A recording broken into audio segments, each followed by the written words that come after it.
All right. 3.7. Carlos, Clarita, Tia, and Tahani, and their best friend Zach are all discussing their favorite methods for solving quadratic equations in the form ax squared plus bx plus c equals 0. Each student thinks about the related quadratic function y equals ax squared plus bx plus c as a part of his or her strategy. Carlos says, I like to make a table of the values for x and find the solutions by inspecting the table. Zach says, I like to graph the related quadratic function and use my graph to find the solutions. Clarita says, I like to write the equation in factored form and then use the factors to find the solutions. Tia says, I like to treat it like a quadratic function that I put into vertex form by completing the square. I can then use the square root to undo the squared expressions.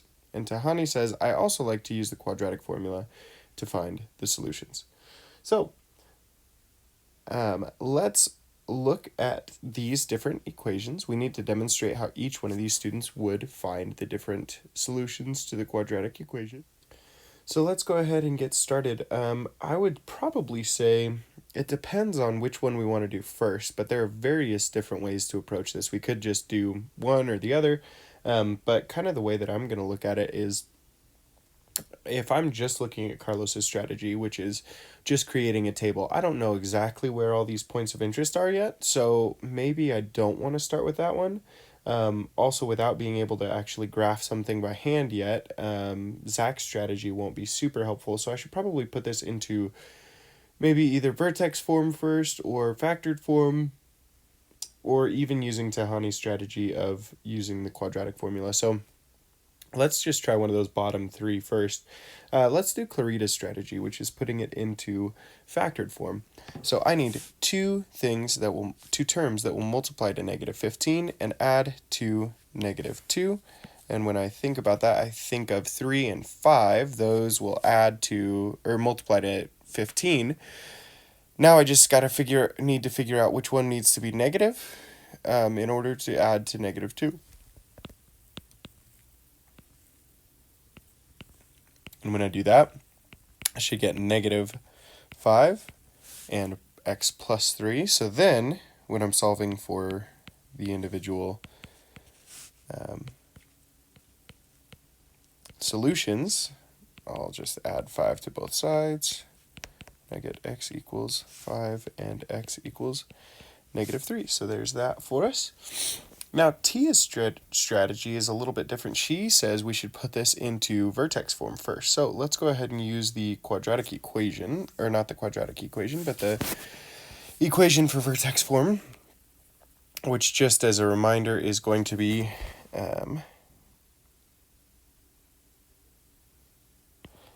x plus b over 2a quantity squared, and there's an a in front here as well, plus c minus b squared over 4a. So there's our quadratic equation, or not the quadratic equation, but the formula to put this into vertex form.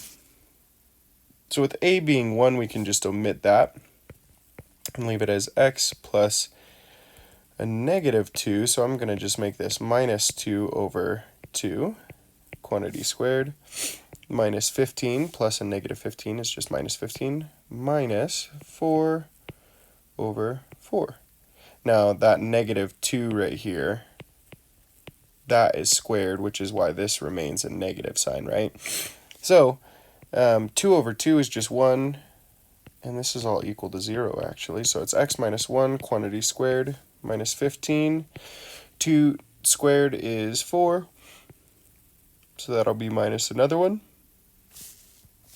So I would have 0 is equal to x minus 1, 15, no, quantity squared minus 16. Now I can go ahead and solve this, try to get x by itself, so I'll add 16 both sides, and I get 16 is equal to x minus 1 quantity squared. To get rid of that square, I need to take the square root of both sides. Now when I do that also, I need to remember that plus or minus. So I've got plus or minus, the square root of 16 is 4, is equal to x minus 1, and here's where I'll have two equations now separated out as positive 4 is equal to x minus 1 and negative 4 is equal to x minus 1. if I add 1 to both sides, in both equations, I get x is equal to 5 and x is equal to -3, which is good because now I'm showing that I have Tia and Clarita's strategy. They match their solutions, so that's great. Now let's go ahead and look at Tahani's strategy, where she uses the quadratic formula, which remember is negative b plus or minus the square root of b squared minus 4ac all over 2a. So that's going to be Tahani's strategy. So we can go ahead and put hers in here where it's minus a -2 plus or minus the square root of -2 squared minus 4 times 1, which is a, times c, which is -15. And this is all over 2a, which is just 1. So I've got that minus and negative. So it's positive 2 plus or minus the square root of -2 squared is 4. And then I have -4 times -15, which is positive 60, times 1, which is just 60. Oh, and look at that. That's really nice. I've got 2 plus or minus the square root of 64 all over 2, which now I can bring this up into 2 separate equations, and I know what the square root of 64 is. The square root of 64 is 8, so it's 2 plus 8 over 2, and 2 minus 8 over 2. So that gives me 10 over 2, or 5, and -6 over 2, or -3, which again, I have matching with both Tia and Clarita's strategies so far. Now let's take a look at Carlos' strategy or Zach's strategy. Let's look at Zach's strategy. So now I know that my values should be close to, that I want to search for, are going to be close to -3 and 5. So I'm going to go ahead and just solve for some values close to that. So I'll do -4, -3, -2, -1, 0, 1, and I'm going to skip a couple. Actually, I'll skip these right around -1 because we don't need to make the full exhaustive table. I'll do 3, 4, and 5.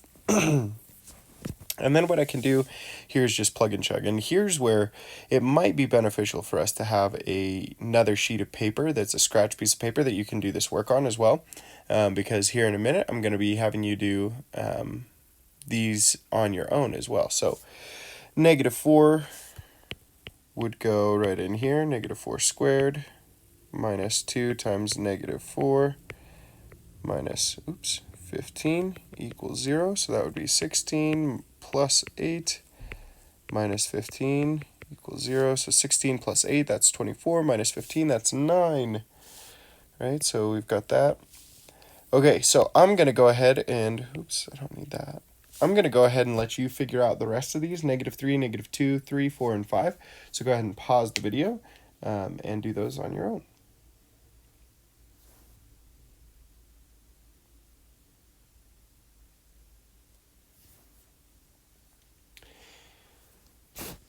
All right, so you should have gotten for -3, 0. That's one of our x-intercepts, so that's helpful for us. -2 should be -7.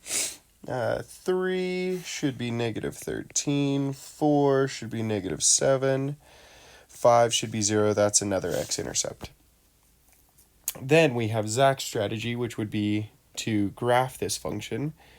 And if we know that our vertex form is at -1, or our vertex form is x minus 1 quantity squared minus 16, then that tells us that our vertex is going to be at 1, -16. So I can use that information to begin.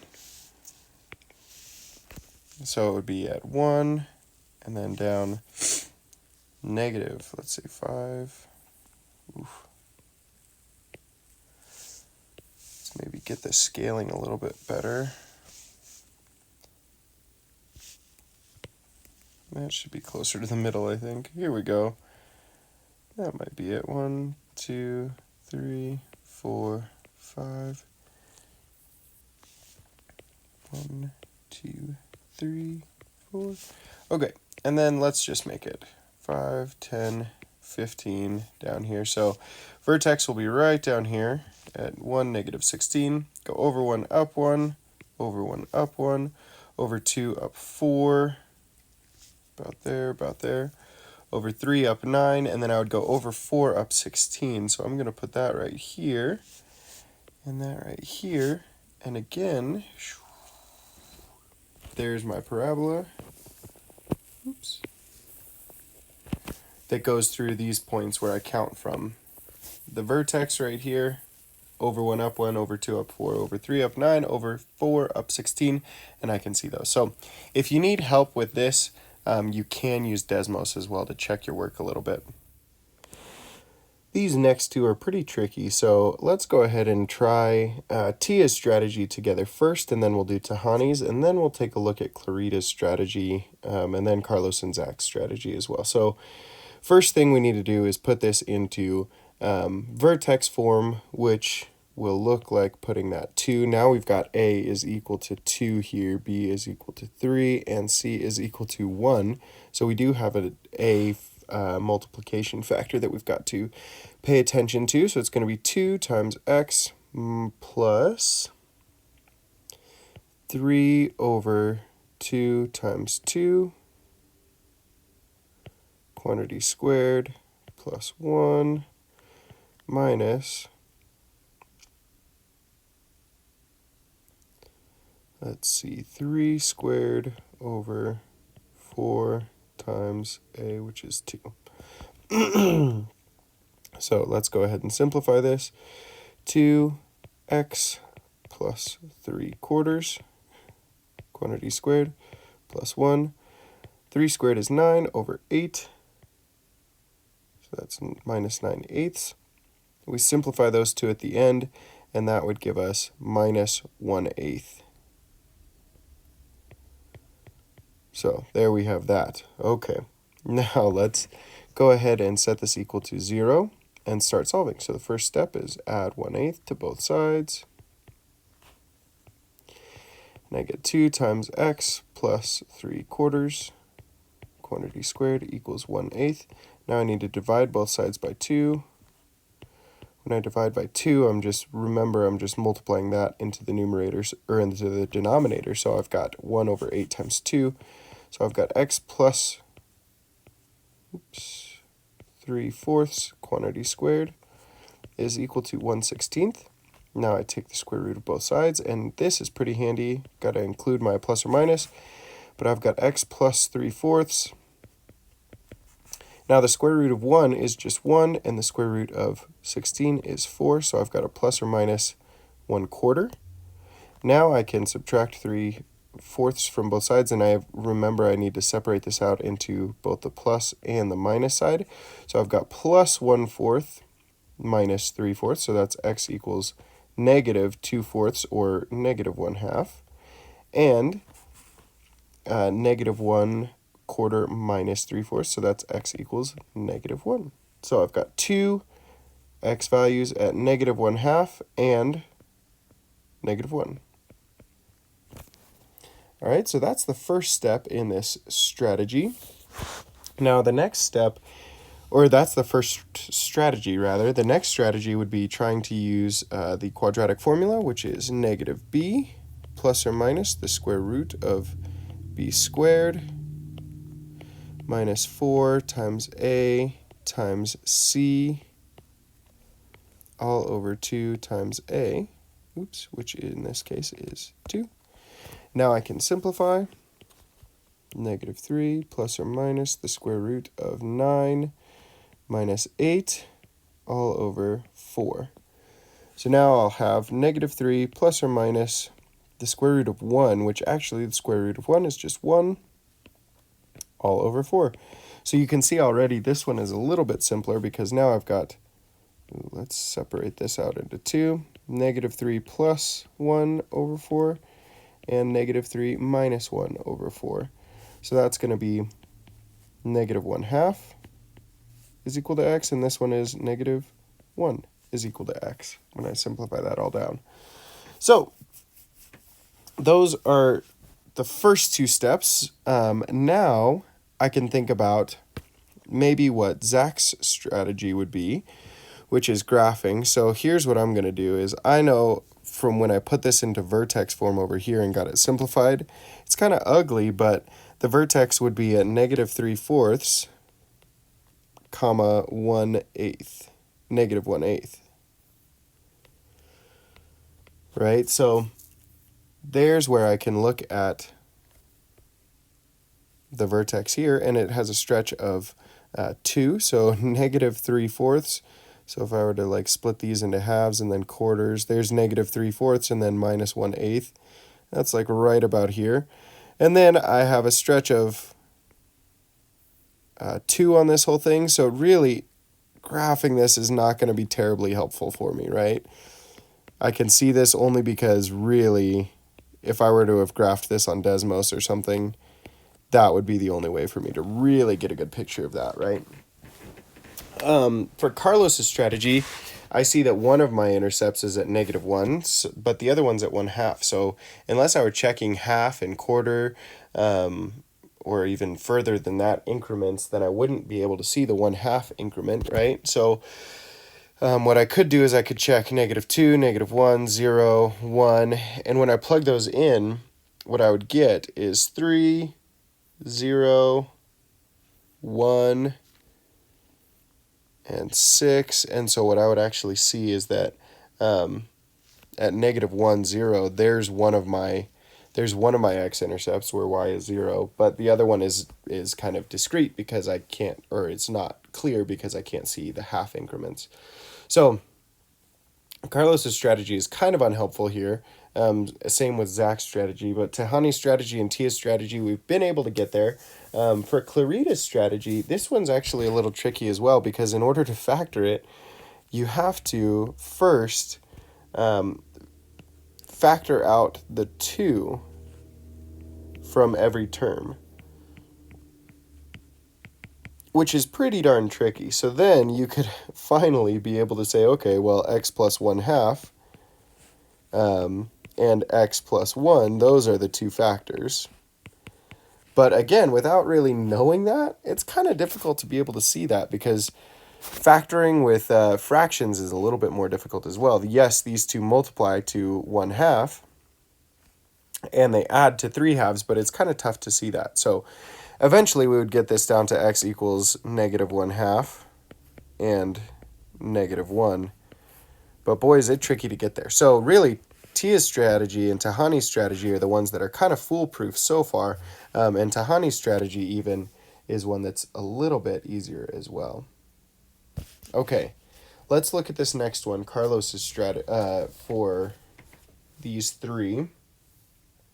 So I will again tell you that this one does not have exact intervals, right? So we can't actually, or it doesn't have exact x-intercepts. So for Carlos's strategy, we won't see one.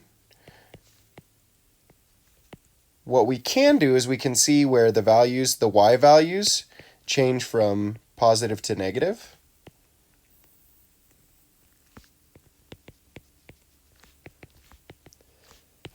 Or vice versa.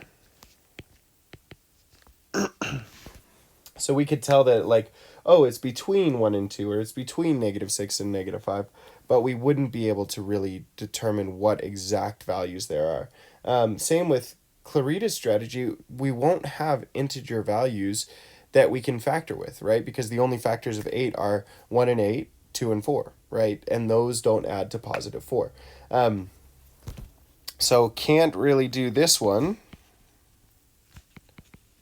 either. Now, though, Tia's strategy and Tahani's strategy we can tackle. But actually, let's go ahead and do that. So let's put it into vertex form using our formula here. So we've got x plus 4 over 2a, which is just 2 quantity squared, minus 8, or plus c, minus b squared, which is 4 squared, over 4a, and a is just 1. So I simplify this out. I've got x plus 2, quantity squared, minus 8. 4 squared is 16, divided by 4 is 4, so minus 4. So I get x plus 2, quantity squared, minus 12, just like that. All right. Now I can go ahead and solve this because I recall that this is equal to 0, right? So I add 12 to both sides, add 12 to both sides, and I get 12 is equal to x plus 2 quantity squared. So I square both sides, include a plus or minus, square and square root cancel off. And now I also need to simplify this radical, so 12 has the factors of 3 and 4, and 4 has 2 and 2. I can take, so 2 squared times 3, I can take the square root of 2 squared, so it's just 2 outside of that radical, 2 root 3. So I can simplify that and say I've got plus or minus 2, let's try that again, plus or minus 2 root 3 equals x plus 2. Now let's take this into two separate equations where I've got 2 root 3 is equal to x plus 2, and 2 root 3 is negative 2 root 3 is equal to x plus 2. So I subtract 2 from both sides, subtract 2, subtract 2, subtract 2, and I get negative 2 plus 2 root 3.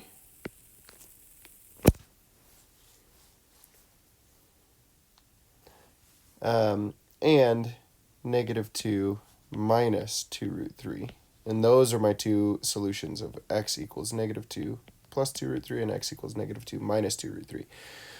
Woof. Now let's go ahead and try Tehani's strategy one more time, where we've got negative b plus or minus the square root of b squared minus 4ac, which c is negative 8, all over 2a, which is just 1, and x is equal to these things. So let's go ahead and simplify. So x is equal to negative 4 plus or minus the square root of 16 minus, plus, because it's negative 4 times negative 8, 32, all over 2. Negative 4 plus or minus the square root of 48 all over 2. Now when I simplify that out, 48, I've got, 4 times 12, 3 and 4, 2, 2, 2, 2. Now I can actually take out 2 to the 4th times 3, the square root of that, right? The square root of 2 to the 4th is just 2 squared. So 2 squared root 3, or even more simply 4 root 3. So I'm going to replace that with 48. So I've got negative 4 plus or minus 4 root 3 all over 2. And because both of those terms are divisible by 2, I can actually divide that out and separate out into the plus or minus. So it's negative 2 plus 2 root 2, or 2 root 3, and negative 2 minus 2 root 3.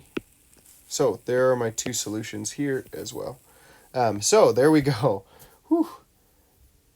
Those strategies. You're seeing, for Zach's strategy, go ahead and just use Desmos and sketch it, because that is just an absolute bear to try to factor or to try to graph by hand, right? So go ahead and use Desmos. So there are some various different equations, and we're kind of seeing some of these strategies don't really work all that well, right? So we could say each strategy works because we're just finding the roots. We're finding the roots, and that's great. So we're finding where f of x equals 0 and solving. So that's all well and good. And that's why each strategy does work. But as we continued doing those, we found out that, man, some of those are almost impossible, right? So like the factoring one, that just didn't work. And the Zach's strategy, Carlos's strategy of creating a table and then graphing it by hand, those were really, really difficult, right? Even Tia's strategy was a little difficult on some of those. So while they might be easier in some cases it might be easier to factor in some cases, we should try that first. What works every time is Tia's strategy or Tehani's strategy of putting it into vertex form and solving, or using the quadratic formula. But I think probably the simplest would be using, in many cases, would be using the quadratic formula. However, my recommendation is first, if you can, factor.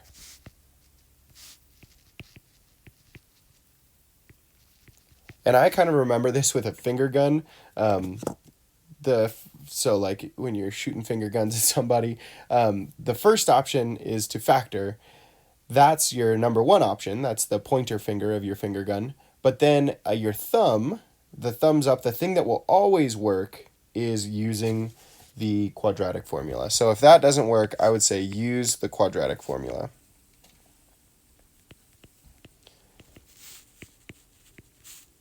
It'll make more sense if you see the finger gun as well, because the first option, index finger, is try to factor, and the second option, which will always work, thumbs up, it'll always work, use the quadratic formula. All right, let's look at this extra challenge. What do you guys think about this, where we've got two different equations? Now, we've dealt with two different equations a little bit before. What are some options that we might do here?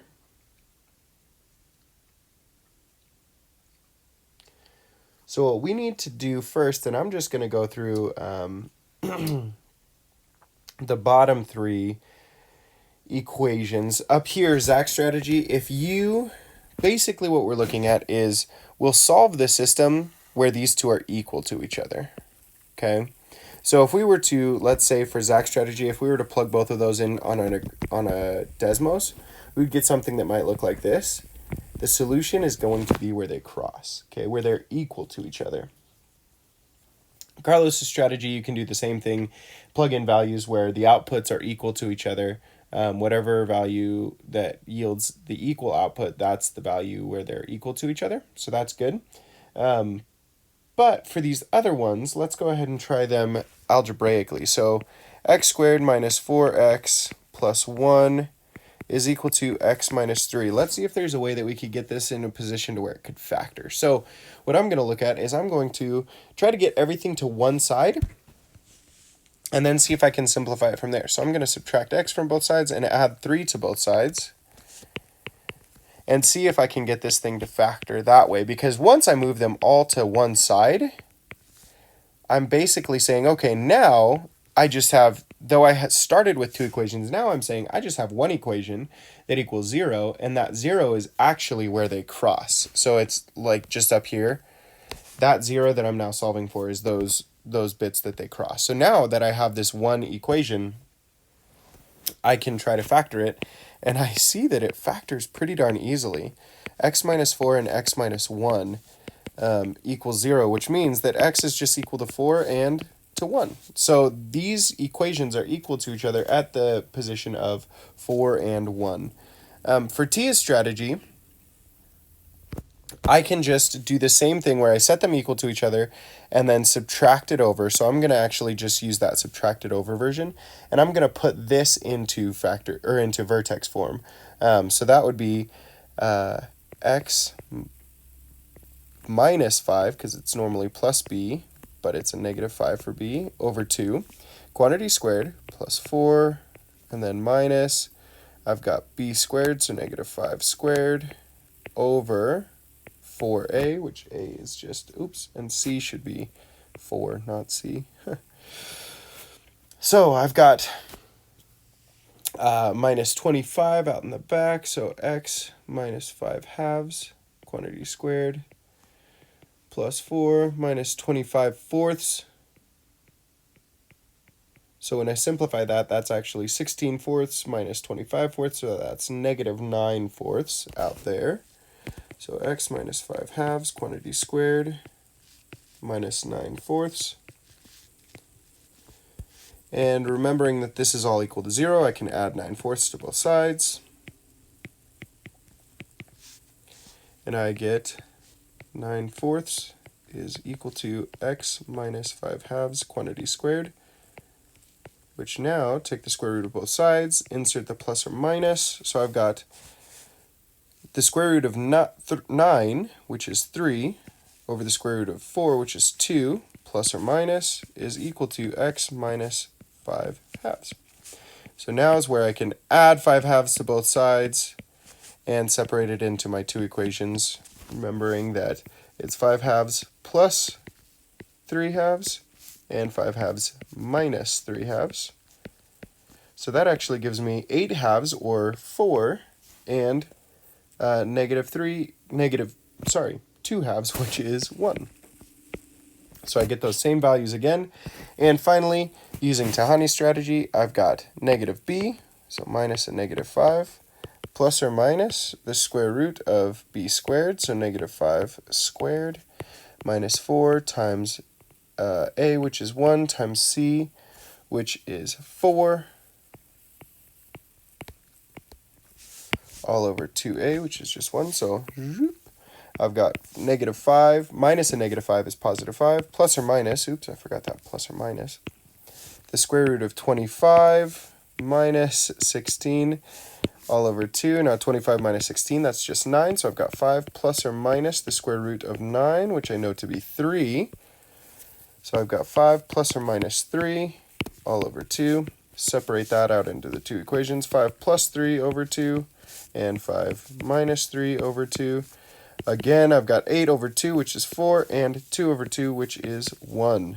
There are my same answers. So the values for where these equations are equal to each other is at 4, x equals 4, and x equals 1. Now, if I wanted to actually look at the true values themselves on a graph, I could plug those numbers in here and just get ordered pairs as well, because normally our x-intercepts are at ordered pairs of 4, 0, and 1, 0. But because these are not x-intercepts, it's where these two functions coincide, I actually would need to find those. So let's do that real quick at 4 and 1. So 4 minus 3 gives me 1. So the first ordered pair is at 4, 1. That's where they cross. And the second ordered pair would be 1 minus 3, which is actually equal to negative 2. So that's 1, negative 2. So these two values cross at 4, 1, and 1, negative 2 right there. All right, go ahead and get working on your RSG.